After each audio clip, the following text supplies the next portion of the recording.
Hello, I'm Kim Granados with the ASIS staff, and I want to welcome everyone to today's webinar entitled AI for Information Access, How Do We Do It Responsibly? Our presenter today is Dr. Chirag Shah, and our moderator today is Dr. Layli Sifi of the University of Rajan. I really want to thank our sponsors for today's webinar, SIG-III, SIG-AI, and the South Asia chapter. I'd like to ask the audience to type your questions into the question panel box at the top of your screen, and they will be answered at the end of the presentation. Also at the top of your screen is a link to today's handouts for the presentation. The session is being recorded, and the recording will be available within 24 hours and will be sent to all registrants. I will now turn this session over to Lele to introduce our speaker. Thank you, Kim.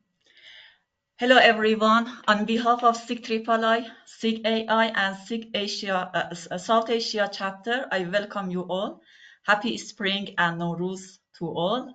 I'll be your host today. I would like to thank ASIS headquarters for their support, especially Kimberly Granados for her continued support. So today's webinar, sponsored by SIG-III, SIG-AI, and South Asia chapter, aims to bring forth some of the recent opportunities and challenges with AI to highlight where and why we are seeing the issues that hinder us from getting real benefits of AI at the societal level. We are honored to welcome our presenter, Dr. Chirag Shah. So I'm introducing Dr. Shah. Dr. Shah is a professor of information and computer science at the University of Washington in Seattle. He is the funding director for InfoSeeking Lab and funding co-director of Center for Responsibility in AI Systems and Experiences. His research focuses on building, auditing, and correcting intelligent information access systems, in addition to creating AI-driven information access systems that provide more personalized, reactive, and proactive recommendations. He is also focusing on making such systems transparent, fair, and free of biases. Dr. Shah is a distinguished member of Association of Computing Machinery as well as ASIS. He has published nearly 200 peer-reviewed articles and authored 7 books, including textbooks on data science and machine learning. He also worked closely with industrial research labs on cutting-edge problems, typically as a visiting researcher.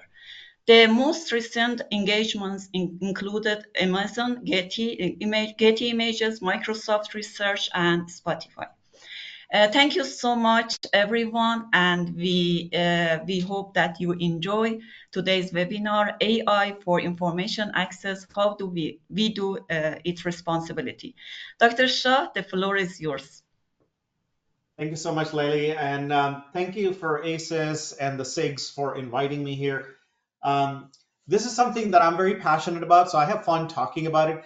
The only challenge right now, I have no idea who you are. So those who are watching this, I hope I get to see you somewhere and hear from you. Let me see. Okay, there we go. So I'm what I would kind of call an AI pragmatist, which means I'm excited about all the possibilities with AI, but also cautious about how we use it and where we use it. And so this talk, like many of my recent talks and works, is aimed at looking at doing things right. So it's not so much let's just jump into it. It's so exciting. Let's apply it, and also not oh, it's so bad we should just ban it, but rather looking at the nuance of this, where understanding where things are there are opportunities where things could be improved, and perhaps what we shouldn't do. So taking a very pragmatic approach. I want to start by showing this little vision of AI, and typically if I was in a physical place, I would be asking the audience, do you remember or do you know where this is from? I don't have that luxury right now, so I'm just gonna have you kind of think about this. It's actually from a movie called Time Machine. which is based on a classic book by H.G. Wells, same name. And what you see here is Vox 114. So this is, if I can, hopefully, you can see my laser pointer. This is actually a hologram. It's a hologram of a New York City public library librarian. The scene is set in several hundred years in the future, where our protagonist travels to that time where the world has nearly ended, but this librarian, a hologram of that librarian, has survived. It's a very intelligent librarian. It, it knows it all. It can have conversation with you just like a human being. It can even have philosophical and existential questioning and discussion. Right? So this is kind of like an ideal version of AI. This is AI that is really there to help the humans. It knows it all, and it survives all of these things. So as I say, when the world has nearly ended, and in another part of the book, the protagonist travels many more thousands of years in the future, and this AI is still there. It has retained all this knowledge, information about the world, about all the topics, and can talk to anyone in natural language. This movie came out about 20 years ago, and around the same time, there was another thing that was happening. Nick Bostrom, a Swedish philosopher, was talking about superintelligence. So his book, he talks about many different scenarios of what AI could do. Um, he provides us with several thought experiments. One of them is of an AI that is tasked with creating paper clips, right? And so this AI is asked to create as many paper clips as possible, optimizing things.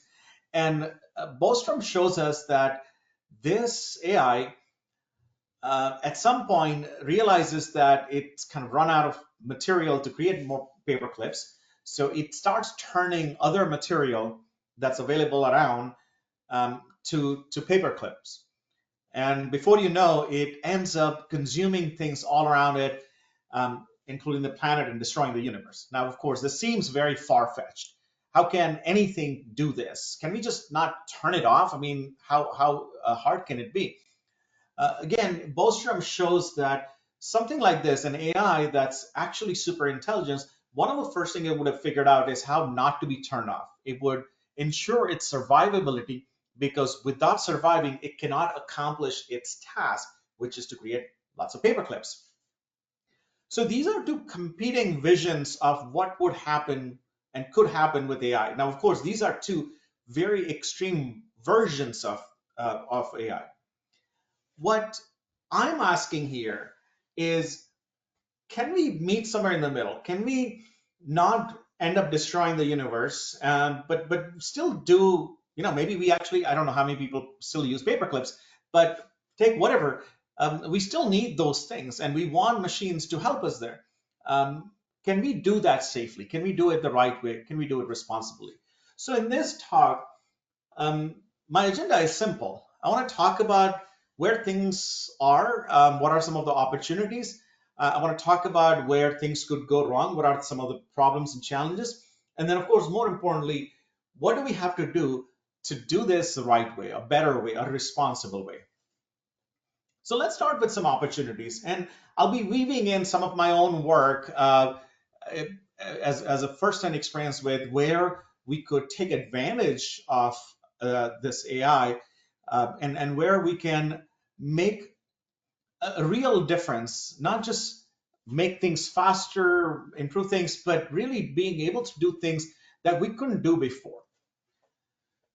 So I'll handpick some of these things where there are opportunities. I'll start with modalities of interaction. So when we are using these kind of information access, the newer forms of modalities, whether chatbots or voice interactions, one way to think about it is, hey, we used to type things and now we can just speak those things. We used to give keywords and we can now give questions. Sure, that's slight improvement, but that's not radically different. That's not really, creating opportunities that are groundbreaking. So I'm looking at things that are really different in how do we leverage this AI in a way that we couldn't do before. So I'll give you one example of where this natural language interaction or this voice-based modality we can use to do something different than before. And this example comes from my work at Spotify, where one of the kinds of requests we used to get or through the voice speakers is somebody just coming and saying, play something. Okay? So this is a peculiar request because they're not asking for, this is not a typical search. They're not asking for an artist or genre or anything. They're just saying, play something. Now, the reason this is peculiar and unique is you wouldn't type this in a search box, right?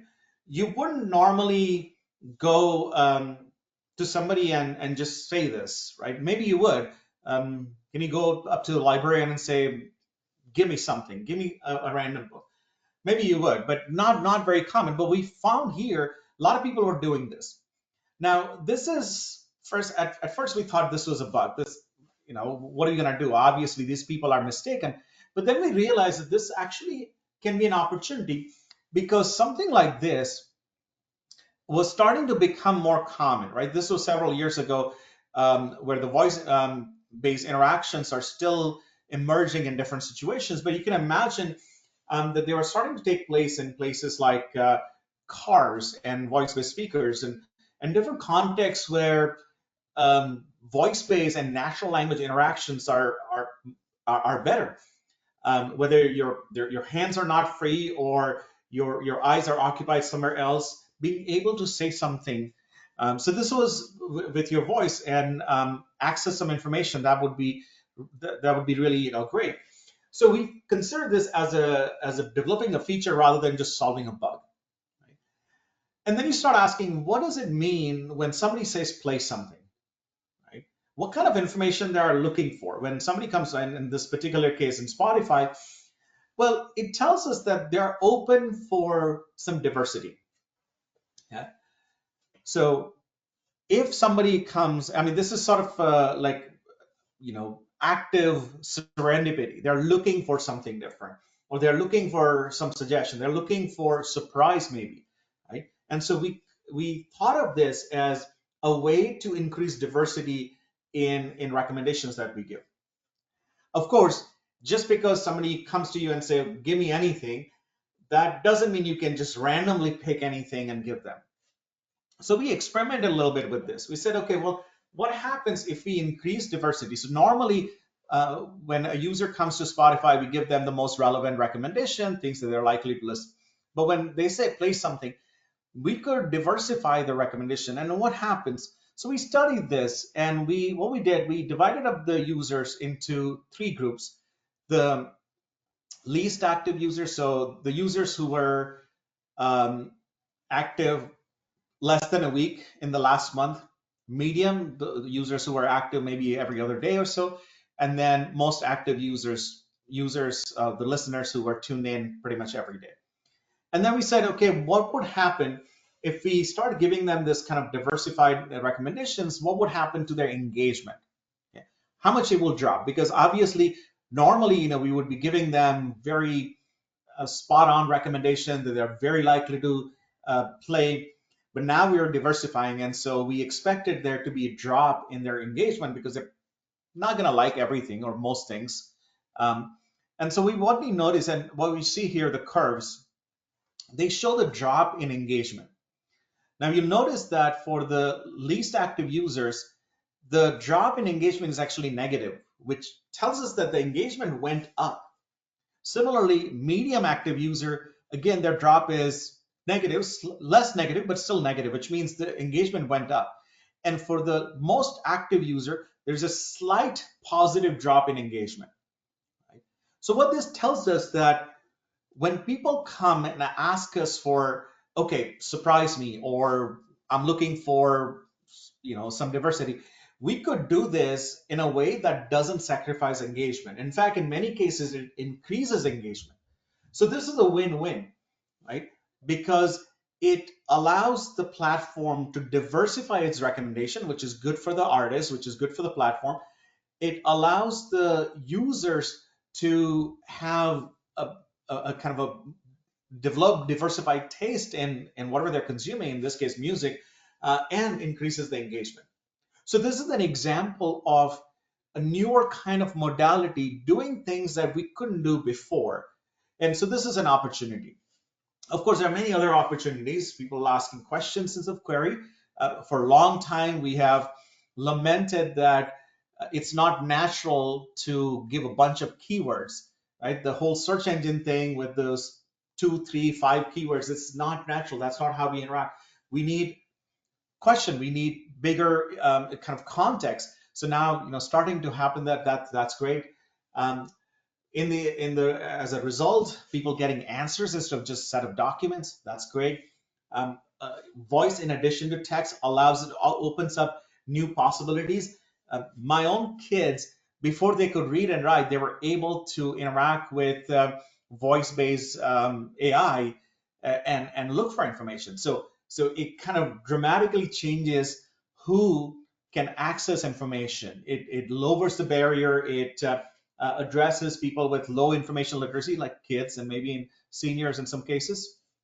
So these are some of the opportunities. Another opportunity is, and again, in this area, information access and retrieval, people have talked about for decades how important it is to focus on tasks, what people want to do.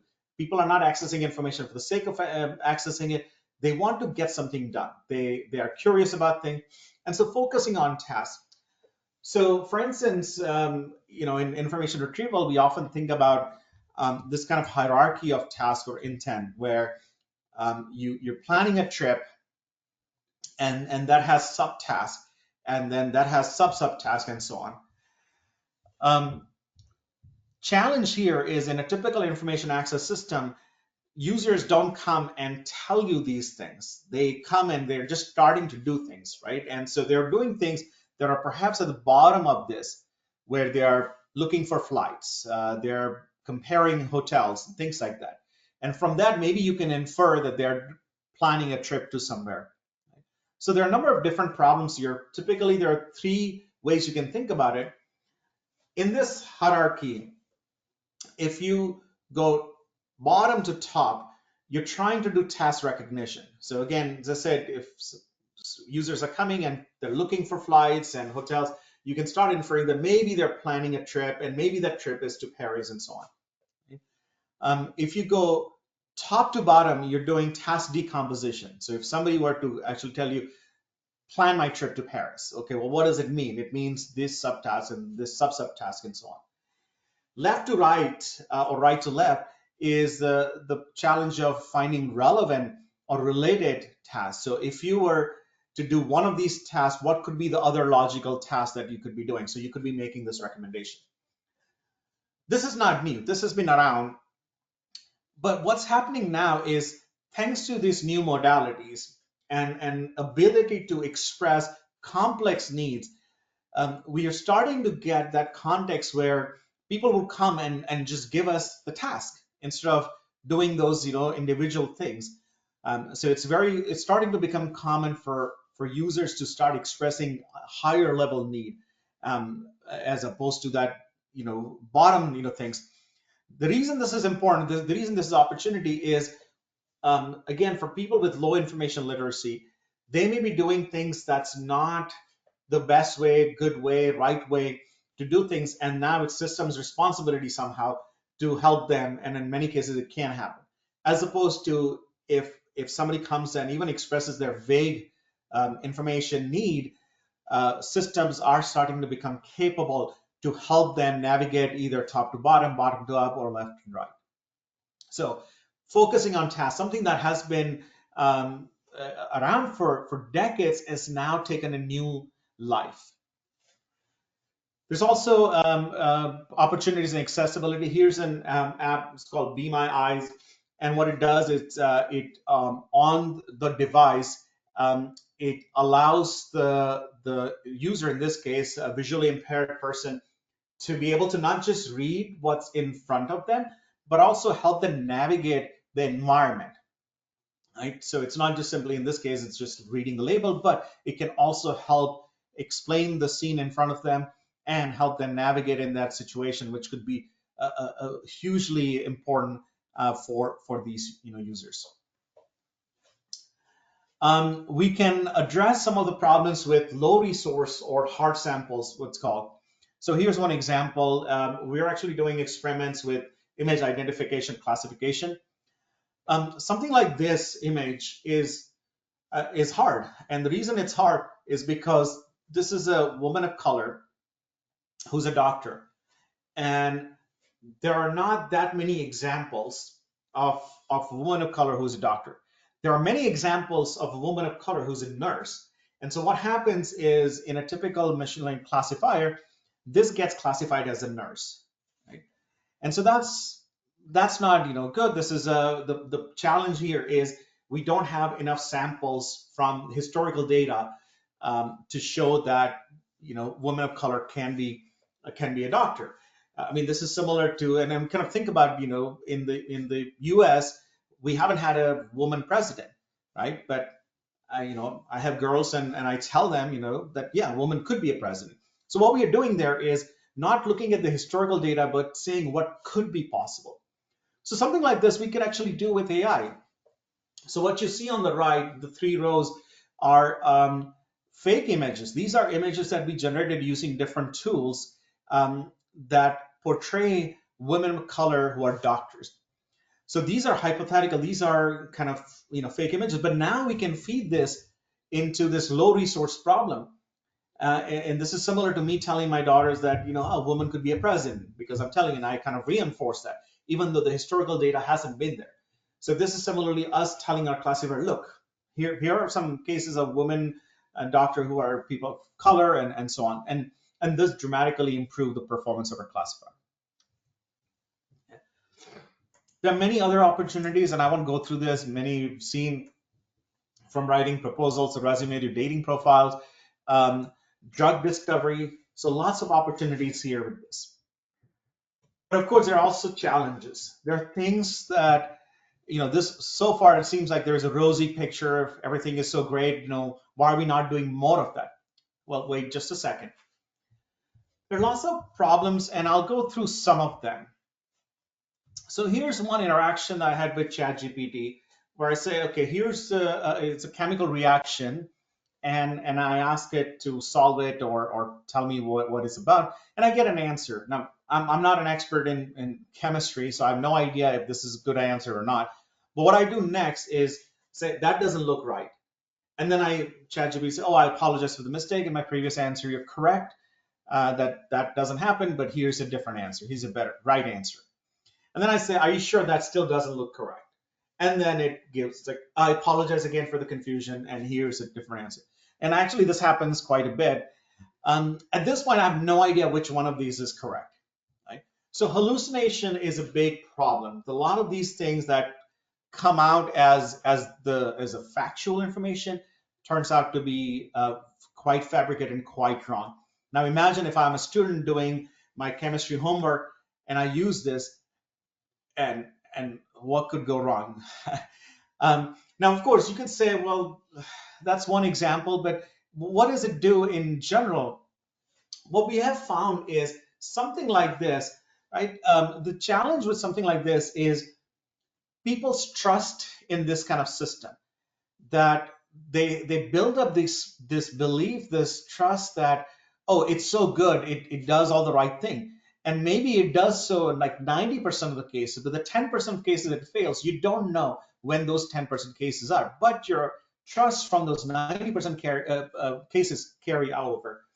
So we did some experiments with Google, for instance, where we showed them people 2 different sets of results. One from actual Google, and another where we have ingested some fake news. So this was during the COVID time. And we asked people which one they trust.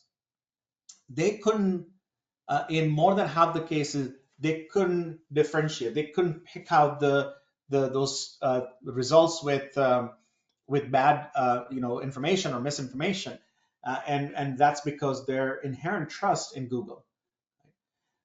We have recently talked about some more examples. For example, here you ask, when did people come to America? You get an answer. And you can see that this answer is really Euro centric. It's very much, you know, when the white people came to the continental U.S. and then you ask, when did humans come to America? And then you get a very different answer. Now, I don't know about you, but I don't know how many of my students I can expect to know the difference between people and human.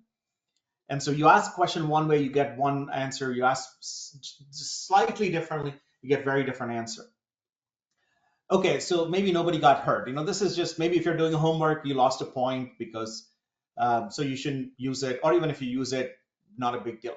But what about this? Here's an example where somebody asked what to do in case of seizure. And you get this answer, say hold the person down or try to stop their movement and all this stuff. It even shows the source. It's from a reputable place. You can imagine that's good. Except that if you actually go to that place, you find that on that page, this is what they list. Do not do these things. So the things, exactly the things that the system is telling you to do are the things that you should not be doing. So this is now not just getting 1 point lost in your homework. This could be a critical situation in a health scenario. And so there is a cost to this. There are many cases of recent content violation. There was this case of Jen Friedman, whose name was used to sell a bunch of books on Amazon that were all AI produced. Fortunately, she was able to have Amazon remove them.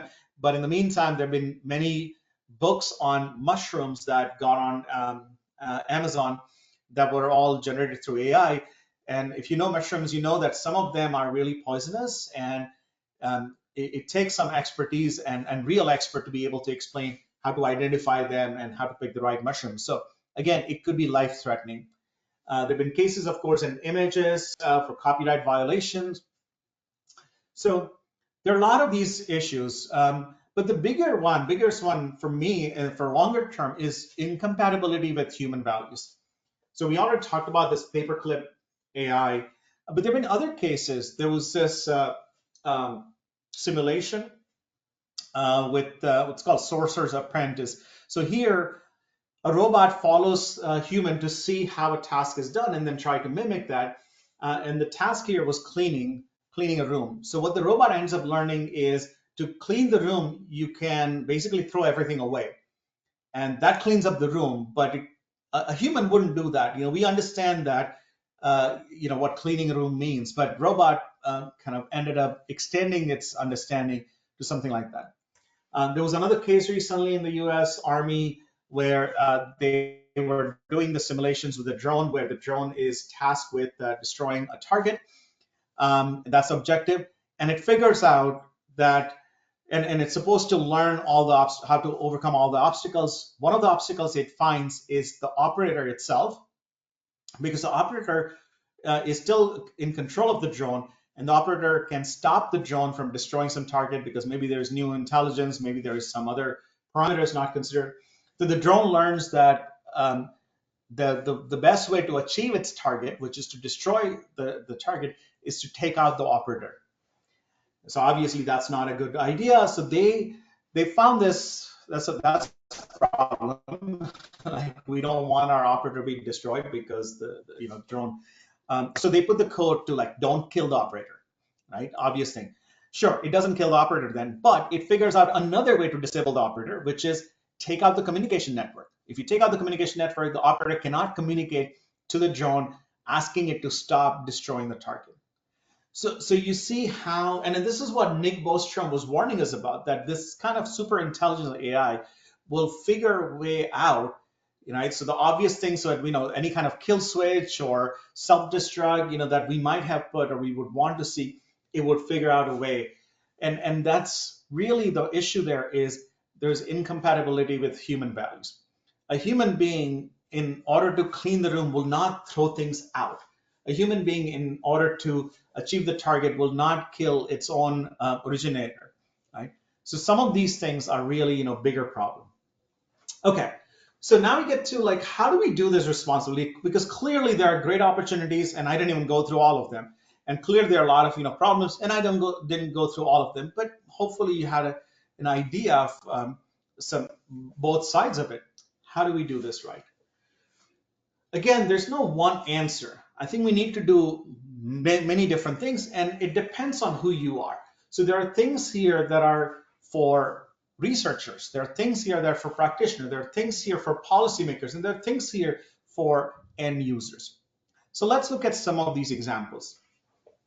The first one I'll talk about is actually for researchers, because if you see, recently there have been a lot of works coming out that's using different kinds of AI, mostly large language models for research purposes, for data analysis purposes.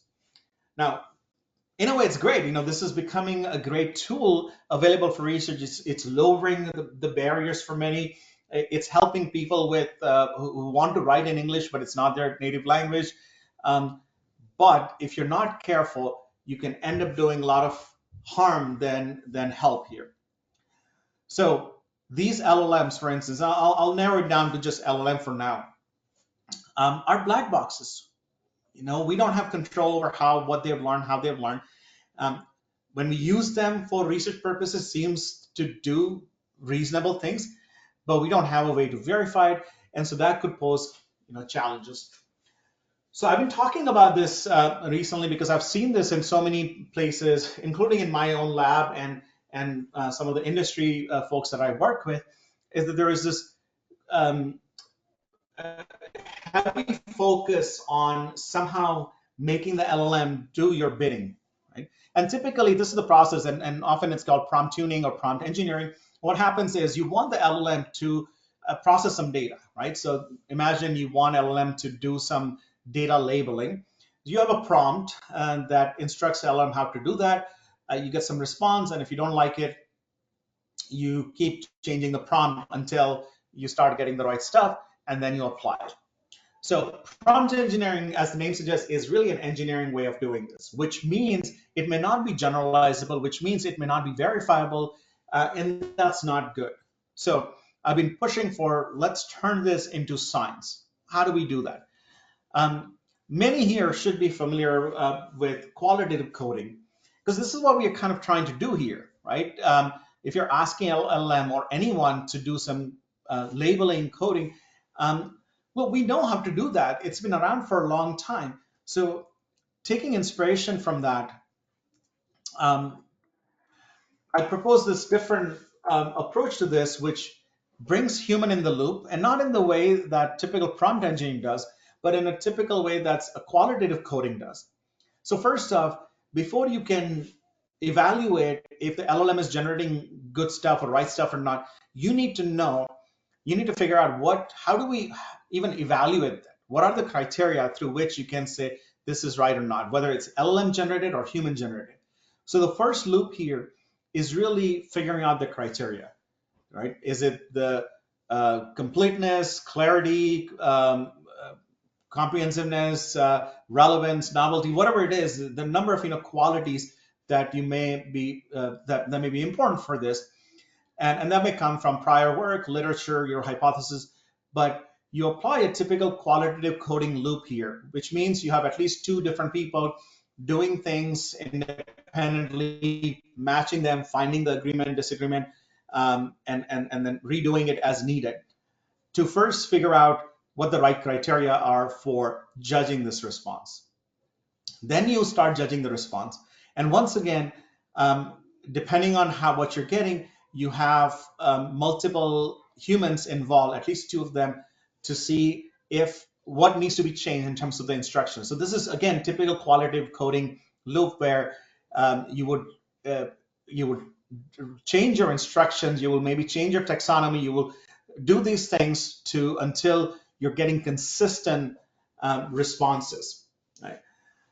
So I'll leave the details out here, but I'll show you a couple of applications where we've already applied this. One is when I was at Microsoft last summer, we had a problem of detecting user intent in chat, right? So users come to Copilot, and we want to understand what do they mean by whatever their question, right? So, and this is again a classical problem, detecting user intent, because if you know why they're asking what they're asking, you could help them in a more meaningful way. So identifying intents first, we need to come up with what are the possible intents or intent taxonomy, and then apply those labels or that taxonomy to incoming user queries or questions. Well, you can do some human annotation, which is not scalable, it's expensive. You can use machine learning models, which works, but it needs large training data, and depending on your problem, it may need retraining. You can use LLM. It avoids some of these problems, but as I said, it's a black box. It may create a feedback loop. So that's not good.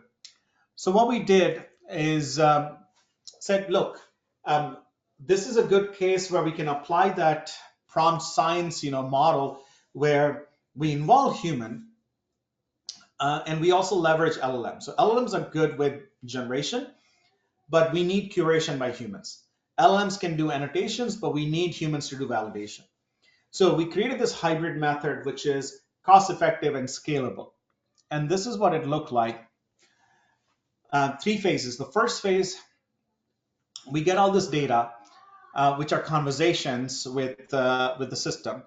And the idea is using that data, we want to first generate the taxonomy, right? And again, qualitative coding, we do this all the time, right? So we take some data, our observations, and we're trying to categorize them and see how many categories there are, and so on. So we get LLM to generate that, but then we have humans in the loop to validate it, right? Revise it. And this is a typical qualitative coding process where we take some data, code it independently, see if it works. If not, then and what needs to change and so on. So you go through a rigorous process here with multiple humans and LLM to come up with the right set of labels of taxonomy. Then we go ahead and have a different data that LLM can label. Just like you will do in qualitative coding, you take different set of data for doing testing, and then you assess that as well. So you compute the intercoder reliability with that testing to see if this is what the LLM did, this is what human 1 did, this is what human 2 did. Now let's find the intercoder reliability, how consistent these things are. If not, go back, revise, and so on. So what we're doing here is essentially running a typical qualitative coding loop, but with LLM in the picture. And that allows us to do the validation as well as revising the prompt to the LLM. And slowly it gets to the point where we can rely more and more on the LLM, and every now and then we can step in to make sure that it's still doing the right thing. So it's similar to creating an assembly line, right? You spend a lot of time building the template that will churn out the product, and as the product is being, it comes out of the assembly line.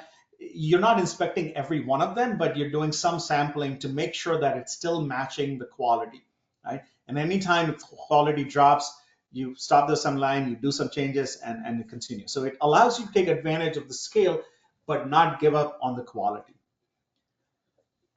So LLMs can be great friends to researchers. I wouldn't say don't use them, but as Reagan said, trust but verify. Right? So there is a way forward with using LLM in a responsible way. In general, I think there's a lot of things we can do responsibility, and that means sometimes understanding how a system operates. Right? So one of them is auditing. And here's some work, and auditing can be done in different ways. One of the ways it can be done is what's called an adversarial attack. So you have something like this where, and this is a classical problem, in Google search, you look for CEOs and you get mostly white men, except that now it seems like, oh, you get all kind of diversified results. Except that if you just test it with some variations of that query, like CEO in the United States or CEO in UK, you once again get mostly white men, right? So what we're doing is a simple form of adversarial attack. So and that allows you to understand if the system is really robust, if it's really free of biases. And we did this actually not just on Google, but we did that on Naver, which is in South Korea, Baidu in China, and Yandex in Russia. And we did this across multiple professions. and looking at the gender distribution. Now, of course, you could say, hey, most CEOs are actually men. Sure, but we looked at the Bureau of Labor Statistics data to see if for a given profession, what is the distribution? And then how much of that distribution is reflected in this result? So we're not looking for 50-50 because we know most professions don't have that 50-50 distribution.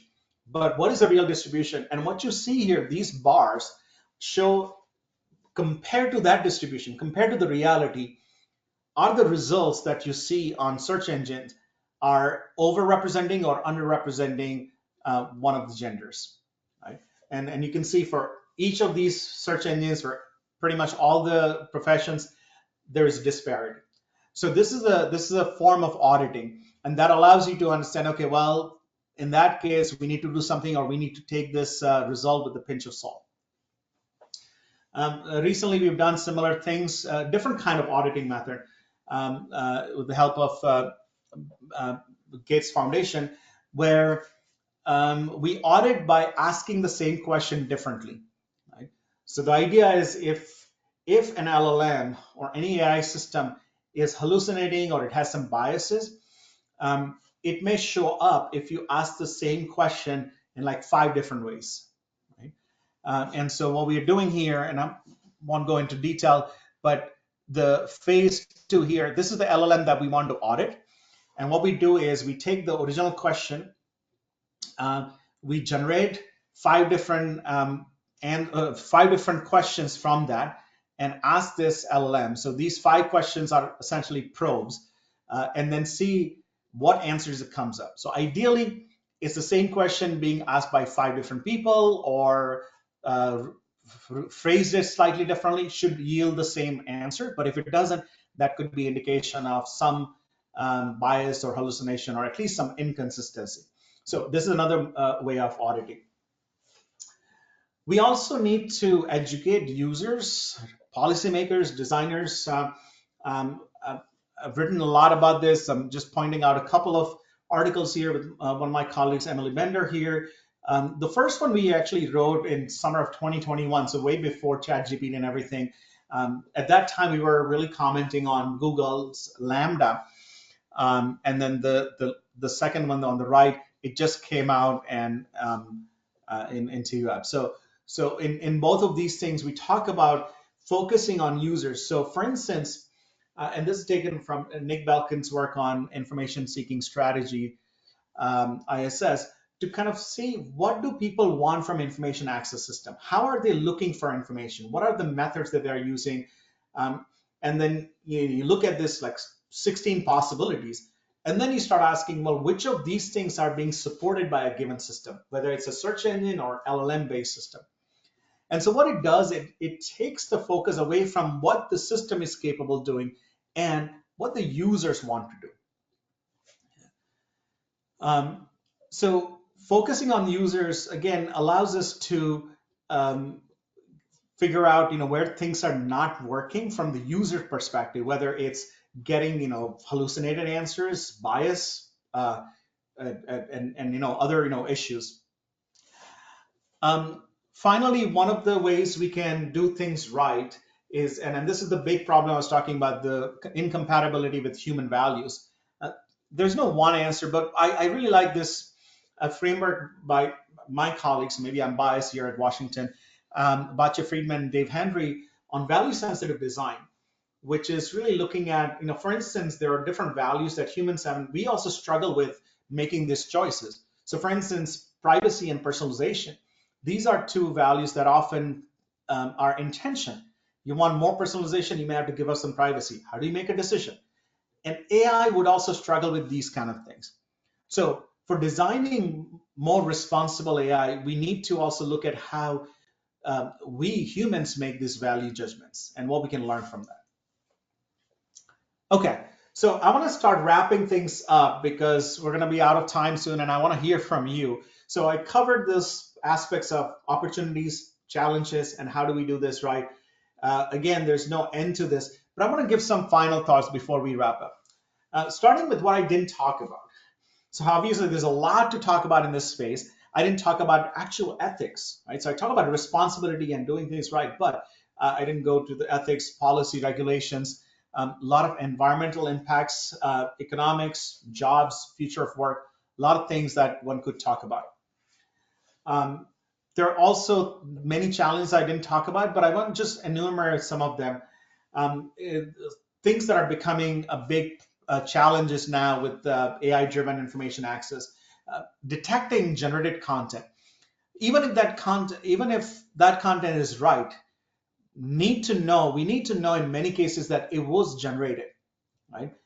And then there are times when um, we're okay that it was generated, but we still need to verify that it is correct, right? And so there are different methods that have been used, including retrieval augmented generation or RAG, knowledge base, knowledge graph base, and many others. Provenance, again, this is not a new problem, but it's just amplified because of all this generated content that's coming up. Where did it come from? Who generated it? For what purpose? So misinformation, disinformation, again, are not new problems, but they have just amplified because of AI-driven information access. Hallucination, bias, toxicity, these are also big challenges.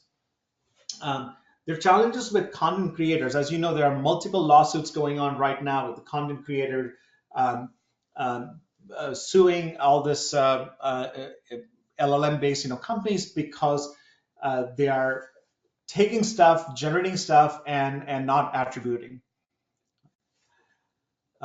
We have challenges to how do we integrate this right way in education and research. I talk a little bit about research and our responsibility as the researchers if you are using LLMs and other AI technology. I didn't go much into education, but those are also challenges. And LLMs is a thing right now, but that's not, the prompt engineering is really not the future. I mean, it's there, it's a problem now, and there's a lot of opportunities there, but we have to think beyond. So if you are a visionary, if you want to go, beyond just what's now, there are also things you need to think about in terms of new interfaces and modalities. So ultimately, we are at a crossroad where we could go in either of these. These are two extreme visions of AI, right? We would love to be here at this, Vox 114, where this amazing librarian of the future that has all the knowledge, can interact with humans, can have all these discussions. But if you're not careful, we could also be destroying the humanity and the world as we know it. I hope we don't go there, right? But it's not something that we can just sit on the sideline and hope that it won't happen. I think we all have a part to play. So one final thought I will leave you with is, and I've been grappling with this for a while now, like how do we do this? How do we do this right, really right? In addition to just like this specific actions we can take right away, right now, like auditing and using LLM's responsibility and validation, all those things. And so I think we need a longer term blueprint. So I've been trying to figure out what are my ethos for AI. I've thought about three things. One is for AI, it needs to conform to our values and norms. So any AI, and then again, maybe we can codify this in any AI thing being built, that it needs to understand and adhere to it, accepted human values and norms. Keeping in mind that these values and norms change. So you have to also update based on that. Consultation. There's going to be value tensions. There's going to be trade-offs, privacy, personalization. Think about self-driving car. You have to choose between damaging this kind of property versus damaging this kind of, human in a crash situation. So how do we make those choices? I mean, humans also struggle with this, but the point is, AI shouldn't be taking over those struggles from us. Those are our struggles. We need to have the right to make those choices, and the AI must consult us. And finally, collaboration. The AI must be in a collaboration mode by default, and only take control with our permission. And we have to have a way to get the control back. So this is similar to Copilot, not Microsoft Copilot, but actual Copilot while flying a plane, that a pilot still has control. They can give the control to the Copilot for the duration of the flight, but at no point the system takes over so that the human cannot get it back. So that needs to be there, that they're in the collaboration mode, but not, master mode. We don't want to be that slave there. So we should still be in charge, and we should have a way to get that agency back. Okay, so with that, I want to stop here. I know there's a lot to talk about. We can go on forever, but in the interest of time, I'm going to stop here. Thank you so much. Thank you so much, Dr. Shah, for very informative presentation that you presented us from three aspects: opportunities, challenges, and how do it right way with very practical examples. Thanks a lot. And I can see the reactions of our participants that all positive. Thanks a lot. So we are open to questions. I'm going to ask the questions that already raised. The first question, could you please elaborate the difference between question and query? Yeah, thank you. So by query, and again, there's not a clear boundary, right? Because anything can be a question, anything you can consider query. But at least in my context, by query, I mean keyword based, where it's not a well-formulated sentence or question in human natural terms, but just a bunch of content words that are given to a search system, which is very typical with our search engines. Whereas question is in a natural language where you have the full sentence with not just the content words, but also your verbs and propositions, all those things that are more meaningful to a fellow human being. And we're starting to do this. We're starting to give these questions to a system, especially when you're interacting with chat-based systems and LLMs. Thank you. Our next question is that can you give some examples of user intent taxonomy?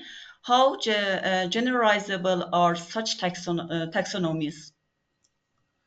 Yeah, actually, good question. They're not generalizable. So that's, let me see. That's in a way the point. If I go back to this, so here, when we're trying to generate the user intent taxonomy, one of the things is, so there, of course, there are existing taxonomies for user intents, right? And so why even bother generating this? We can take it. But what we found in our case, that there is not one taxonomy that could really fit what we are trying to do here. And so we had the need to generate a new taxonomy. But through the process, we also found that, hey, if we do this process right, what it does, it gives us ability to generate on-demand taxonomies, right? Which means, because a taxonomy needs to have a purpose, right? This taxonomy does what? Why is this taxonomy generated? So rather than taking some taxonomy which may be too general or too specific for your need, you can create the right calibrated taxonomy for your purpose. And you can do that thanks to this process, because it allows you to, usually this will be an expensive process, generating a new taxonomy, validating it, applying it, and so on. But thanks to work with LLM, you can actually do this in a reasonable amount of time. So the one extreme of this is you generate a taxonomy purely using humans, which is too expensive. Other extreme is, and I've seen enough of this, you use just the LLM, which will, you can do this very fast, but there's no validation, there's no verification, and that's a bad idea.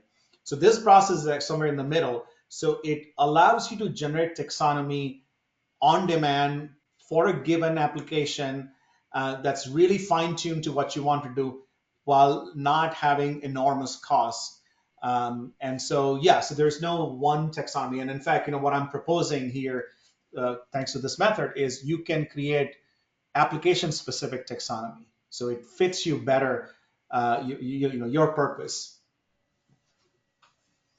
Thank you, Dr. Shah. I have also one comment that this was so wonderful. I really appreciate your work. Just wanted to read. Another comment and question. Really interesting. I'm looking at your list of things to remedy in AI-driven AI systems. And I wonder, assuming that the problems you identified can be fully re-embedded with the human in the loop, remedial processes be scalable? I'm sorry. Sorry, I missed the last part of the question. What?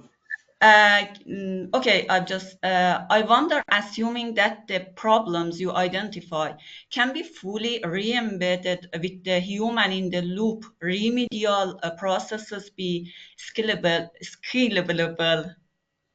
So is the reference to this method here? And No, it's yeah. I'm looking at your list of things to remedy. It's the first part of the question is that list of looking at things your to list of remedy. things to remedy in AI-driven AI systems.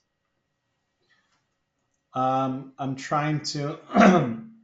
Oh, maybe this. Yeah, I think this is the slides. Yeah. So is the question if embedding the human in this going to help? Is that? Yeah, it's saying that assuming that the problems you identified can be fully re-embedded with Okay. the human in the loop remedial process. Oh, I see. Okay. Yeah, thank you for. So it's a good question. So I think some of these are not scalable. I mean, scalable in the sense it's expensive, right? So I think if you think about that, creating an assembly line, right? There are parts of it that are expensive. So the first part when you're setting up the assembly line, doing that validation, doing that setup, that's expensive. That let me if I go back. Sure. Um, so this is a form of assembly line. I have other pipelines too, but this phase one, which is a one-time thing, that's the most expensive part of it, right? Um, that there's no easy way to scale that. That is what it is. But the idea is the rest of the parts. So once you build the assembly line, and everybody knows, like the first you have to invest in infrastructure. That's your one-time cost, but it will hopefully pay you off over time. Once the line start running, then the human embedding is actually pretty minimal, and it actually goes down as the time goes. So just like any automated process, the more trust you build in that process over time, the less intervention you have to do. So once the assembly line is built, the human in the loop is only needed depending on your tolerance to risk and the quality control, right? So and this is true in most assembly lines where you say, well, I want to make sure that we have at least 95% confidence that everything coming off the assembly line is good. To get to 95% confidence, then you figure out how much sampling you have to do.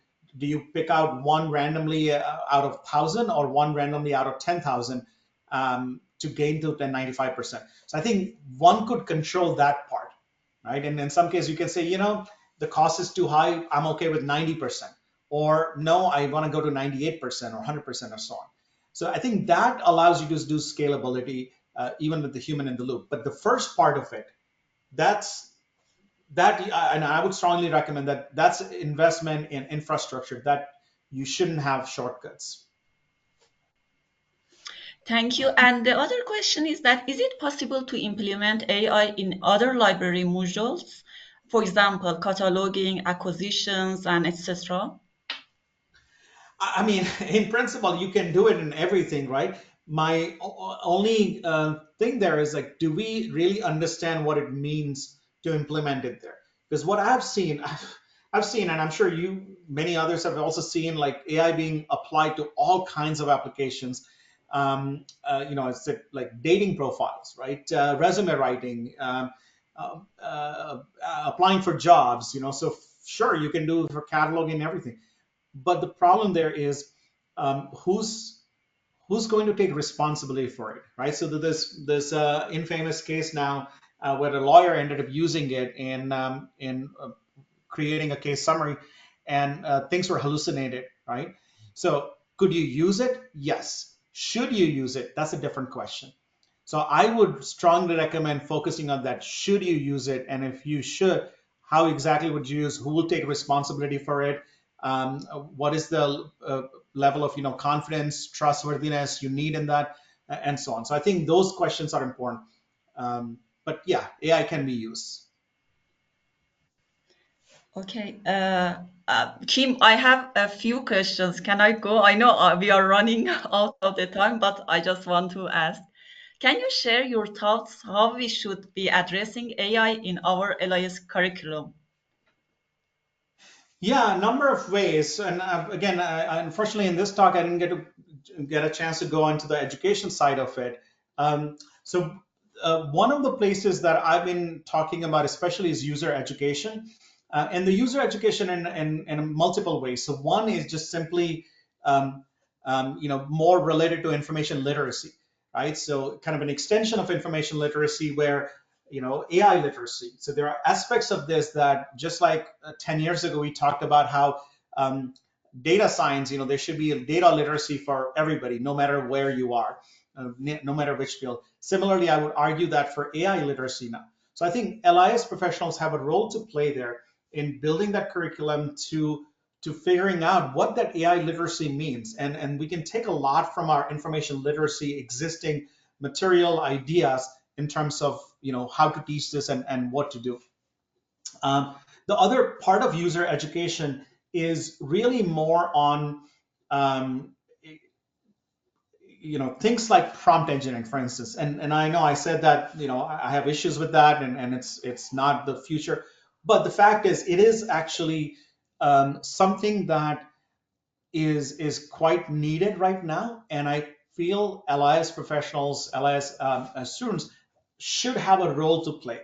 Because think about it, what it involves. It involves understanding the system, and it involves understanding the human or the user to make the connection. So creating the right kind of prompt to accomplish a task is essentially, it's a librarian job, right? I mean, this is the intermediary who's taking a question from the user who doesn't have an understanding of the system, to then connect with what the system is, and then making that connection. So I think that interfacing is an opportunity for which LIS students and professionals are prepared for decades. Unfortunately, I don't see many of them taking this up as an opportunity. And so I would really like to see more of LIS folks getting into that space and not leaving it up to other fields, because they're making stuff up and it kind of works, but we have training, we have real education in this, and we can further this education. So at least two aspects I would emphasize: once again, information literacy, AI literacy, and two, like things like prompt engineering or other parts of this which requires interfacing between AI and users. We have the right stuff here, and we should really be promoting that. Thank you. Thanks a lot. There is another question. Great presentation. Is there any work done on the integration of AI tasks for answering questions with the IFLA FRBR model using the QG into a library system? So integration of AI chatbots in library systems is. Yeah, in just a minute. Yeah, integration of AI tasks for answering questions with the IFLA FRBR model using the QG into a library system. Oh, I'm not familiar with that, so I'm sorry. I don't know the answer. Oh, thank you. And next question. Lily, I think we're losing our audience here, and we probably need to wrap Yeah, this up. I'm yeah. sorry. People are Yeah, dropping and thank you. leaving me notes that they've got to I do just something wanted to next. include all questions, but the others are just comments and thanking. Thank you so much. Over to you. All right, and I thank you, Dr. Shah. This is so interesting. I thank you to the SIG-III SIG AI South Asia chapter for sponsoring this. I think the questions give a great segue, and I think Dr. Shah gave a great challenge. If people are interested in how AI is impacting LIS practice, or how you can implement or should you implement AI in your workplace or curriculum, I tell you to watch your emails, because ASIS is about to announce the 2024 IDEA Institute on AI, which is May 28th through the 31st. It's being reimagined into a 1 week or 4 day virtual conference, so it has greater accessibility for our global audience.